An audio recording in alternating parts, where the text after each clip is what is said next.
How would our favorite anime characters stack up in a real-life MMA division? Hey guys, I'm Ho-Ho Chubbles, and today I'm going to be discussing just that, because anime and martial arts go hand in hand. Most anime utilize martial arts as a plot point in their story if it's not the central driving plot of that story. But if you're anything like me, you've probably noticed that a lot of the martial arts we see in fight scenes in anime don't seem to mimic the martial arts we know to be effective through modern combat sports. And this can be done for a multitude of reasons, whether it be an artistic choice because the power system of the anime does not allow for realistic martial arts to be effective, or simply because it's more cinematic to have your character do more acrobatic flips and things that wouldn't be realistic in an actual fight setting. Whatever the reason, I often find myself watching anime and thinking, wow, that wouldn't work in real life, or oh, that only works because he has superpowers. It did look cool though, didn't it? So this often leads me to wonder how these characters would do if they were just a regular guy like me or you, or let's say an athletic one. Now, I am not the end-all be-all expert of martial arts, but as an amateur MMA fighter and a Brazilian jiu-jitsu instructor with more than 15 years of experience, I would say I have a little bit more martial arts knowledge than the average Joe. So today I'm going to be using that knowledge to take a group of characters from a specific weight division and compare and contrast their styles against each other if they were all regular people like us. So with that said, before we get started, let's lay out some rules so we know we're all on the same page here. To start things off, this is not power scaling. I do not have a math expertise, I have a martial arts expertise, so I'll leave crunching the numbers to the power scalers. Second, in this video, we are taking the minds of our characters and placing them in the body of a real-life MMA fighter. That means no powers, no special abilities. Basically, if you can't do it in real life,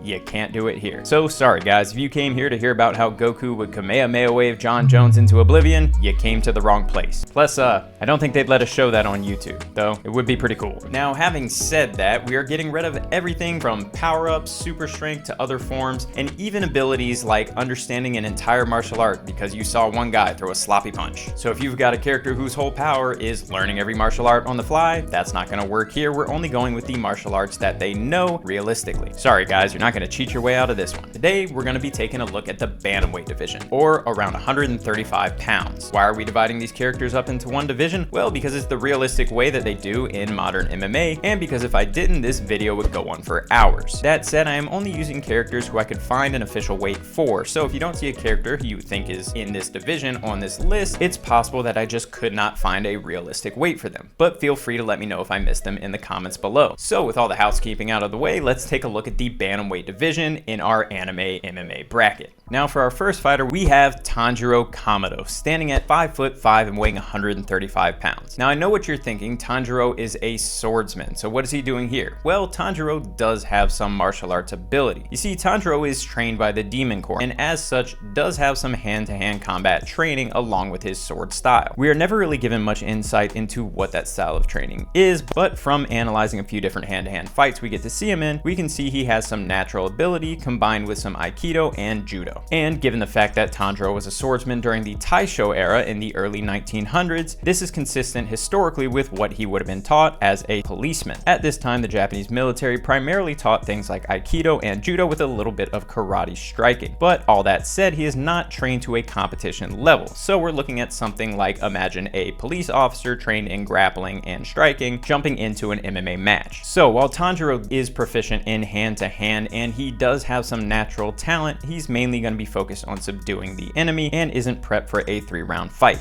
Now, I have no doubt that Tanjiro will do well against an untrained opponent, but you're going to find that he falls a little short when compared to some of our later entries. So with that being said, I am confident that he would do well at the bottom of our list. Sorry, Tanjiro. If this was a kendo match, you'd be number 1, but unfortunately, we're just throwing hands today. Moving on to our next contender, we have another weapons master, or in this case, weapons meister, with Black Star from Soul Eater. Standing at 4'10" and weighing 135 pounds, Black Star comes in small for the division, which is going to knock him down very low. Sure, he's going to be stocky and have the knockout power at this height and weight, but I don't know how much that's going to help him when any of our characters can truly have knockout power. Now, Black Star, like Tanjiro, is a weapons user, but Black Star is also trained in forms of taijutsu and ninjutsu and has a much bigger emphasis on hand-to-hand combat, often discarding his weapon to fight with his hands. That said, his style is a lot more based on things like karate rather than a modern martial art like boxing. So with such a size deficiency and a lack of modern style, he's going to struggle when it comes to our fighters. That said, unlike Tanjiro, he spends a lot more time focusing on hand-to-hand, and I think would have the edge over Tanjiro, though Tanjiro will definitely have a size advantage here. So once again, while I think he would do better, I'm still comfortable with keeping him at the lower end of this list. Now coming in just above Black Star at the opposite end of the height spectrum, we have Kakuzu from Naruto, another ninja. Kakuzu weighs in at 139 pounds, making him a little bit heavy for the division, but a little too small for the next division up. What sets him apart, however, is the fact that he is 6'1", giving him a major height advantage for the 135-pound division. That said, this kind of height is not unheard of. In fact, former champion Sugar Sean O'Malley, who is a great striker and fighter, stands at 5'11" in the same division. So while I would be tempted to say that he would lose some of his power advantage with such height, Sean O'Malley proves that knockouts can be obtained even with such a height advantage. Now, while Kakuzu also practices taijutsu like Black Star, Kakuzu and all the ninja in Naruto have a much higher emphasis on hand-to-hand combat than even Black Star would. On top of that, their taijutsu is much more fleshed out. If we look at Kakuzu's style, it tends to be somewhere between kickboxing, a little bit of boxing, and some Wing Chun. Now, Wing Chun is one of those martial arts that is very popular in anime because it is very cinematic. That said, reaching out to block every punch and kick like Wing Chun does is not very realistic when you're up against a trained fighter. In anime, not only is it more cinematic, but the characters often have super speed, super strength, and super senses, so they can afford to reach out and block punches that are coming. But in real life, we don't often see fighters doing this. It might be seen in things like boxing and MMA to deflect 1 or 2 strikes, but never as the main style of defense. And this is something that's going to set Kakuzu back. A plus he has over someone like Black Star is that ninja in Naruto do have grappling. Not a lot, they're not going to be grappling masters or winning any Abu Dhabi championships anytime soon, but they've got enough to handle people who don't know how to grapple. Up next for our number 2 contender, don't worry guys, we're almost at the end, we have Gohan. And I know it's going to be crazy to not see him at the top, but when you see who we've got there, I think you'll understand. Now, Gohan gets placed above Kakuzu because he is a striker who focuses mainly on hand-to-hand combat. In fact, almost exclusively on hand-to-hand combat. Gohan, like a lot of the Z fighters, has a style based in traditional martial arts, things like Kung Fu and Wing Chun. That said, however, Gohan has a lot more experience when it comes to hand-to-hand combat and tournament-style fighting than Kakuzu, Black Star, or Tanjiro ever will. And Gohan does not strictly adhere to traditional martial arts. In fact, oftentimes throughout his fights, we see some boxing and kickboxing thrown into the mix, and with every new animator, this style seems to become more and more modernized, just like the rest of the Z fighters. But like the rest of the Z fighters, he has one major deficiency, and that is grappling. And in fact, if any of the fighters below him had a true proficiency in grappling to the point where it was their main style, I would probably place them above Gohan. I know that's weird to hear, but remember, we're talking about them in a real human body. That means no flying or super strength to supplement these styles. Still, Gohan has a lot more hand-to-hand combat experience as it is his central focus, so I have to place him above those fighters. But I could never place him above the person who is our number 1 contender, and that's because that is Goku. Standing at 5'9" and weighing 137 pounds, Goku has a lot more combat experience than Gohan. On top of that, he taught Gohan everything he knows for the most part. Well, you could say Piccolo taught him a lot more, but Goku beats Piccolo every time they fight, so it stands to reason that Goku has the edge here. One other place where Goku definitely has an edge with his similar style of Kung Fu, Wing Chun, and kickboxing is that Goku does display some grappling. In fact, if you watch the recent Broly movie in Dragon Ball Super, you get to see Goku pull off some judo throws and other such grappling techniques. And other than that, he knows what he has picked up in tournaments. And in the Dragon Ball universe, we never see anyone use any grappling for him to learn. But if Goku is such a martial arts nerd, why doesn't he know grappling? Well, to put it simply, it's because he doesn't need to. You see, in Dragon Ball, they all have super strength and flight. And when it comes to that, grappling, at least in the traditional sense, would not be very useful for a fighter like Goku. You see, martial arts like Sambo, wrestling, and Brazilian Jiu-Jitsu rely heavily on weight distribution and pressure. Ground fighters use a lot of gravity to hold down their opponent and get advantageous positions. The thing is, if you have flying and super strength,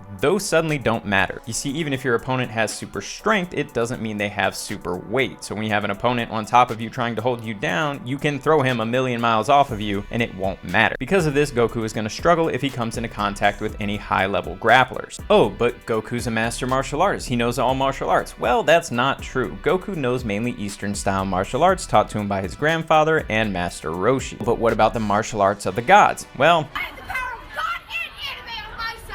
sorry guys, that's not a real martial art, so that doesn't really help us here. And before you say it, Ultra Instinct is also not real. Nobody in real life has the ability to fight off any martial art that they come in contact with out of pure instinct, so sorry, that's not going to help them here. Now, if you've watched MMA in any facet, you probably have noticed that traditional Eastern martial arts like karate and kung fu don't tend to do well, which is something that really goes against the fighters like Goku and Gohan. That said, there are some notable UFC fighters who have made good careers off of Eastern martial arts. People like Stephen Wonderboy Thompson, Kung Lei, and Lyoto Machida are some examples that come to mind. The problem with that is that all of these fighters have high-level grappling or high proficiencies in other martial arts. If you look at Kung Lei, not only is he a high-level Sanshou and Kung Fu fighter, but he is also very proficient in grappling and was a kickboxing champion, which sets him apart. If you look at Lyoto Machida, who made an entire career based off karate, holds a black belt in Brazilian Jiu-Jitsu. The main thing all of these fighters have in common is that not only can they negate the ground game, they can win on the ground if they run into an opponent who is highly skilled in that area. All that said, I think when it comes to the fighters on this list so far, Goku definitely stands out amongst the rest when it comes to stand-up striking ability overall. And the reigning defending anime MMA champ for the Bantamweight division is Kenichi Shirahama from Kenichi the Mightiest Disciple. Standing at 5'5" and 137 pounds, Kenichi comes in right at average for the Bantamweight division. Not too small like Black Star, but definitely not so tall like Kakuzu. He's right in the middle. When it comes to Kenichi's style, he is truly the most mixed of all these martial artists on this list, utilizing things like Kung Fu and karate like the other fighters do,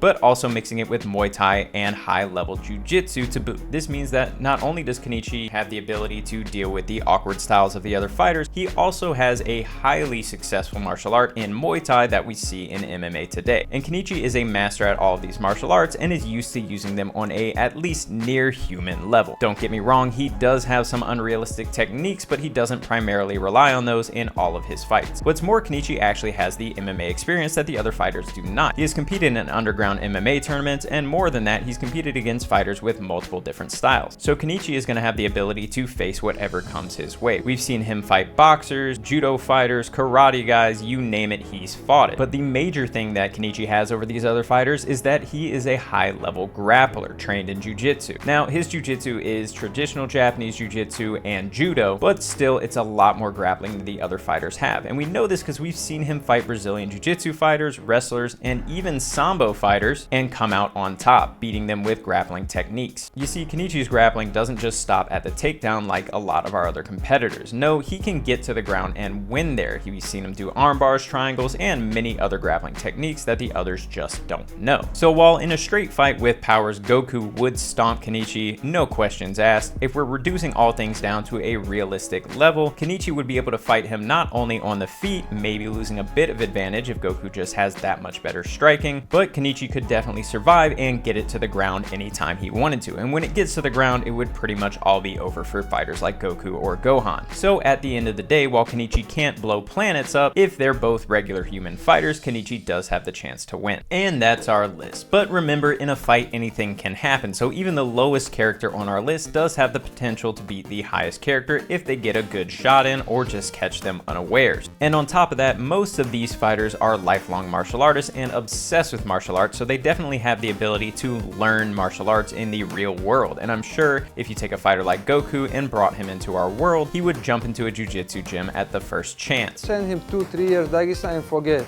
It's also important to remember that a lot of these fighters are not meant to fight under these conditions. We are simply comparing, as I said before, how their martial arts do in a real world setting. But that's just the thing. Anime is not meant to be the real world. It's meant to be exciting, and these characters are meant to fight in fantastical, amazing ways. And so their fighting styles often reflect that. But all that said, don't take my word for it. Maybe I'm wrong. Let me know in the comments below, and let me know what weight division you'd like to see next. Thank you guys for watching my first video on YouTube, and if you followed me here from TikTok, thank you so much for joining me on this journey. And if you like what I do, be sure to like, share, comment, follow, all that jazz to let me know I should keep doing it. And as always, thanks for watching.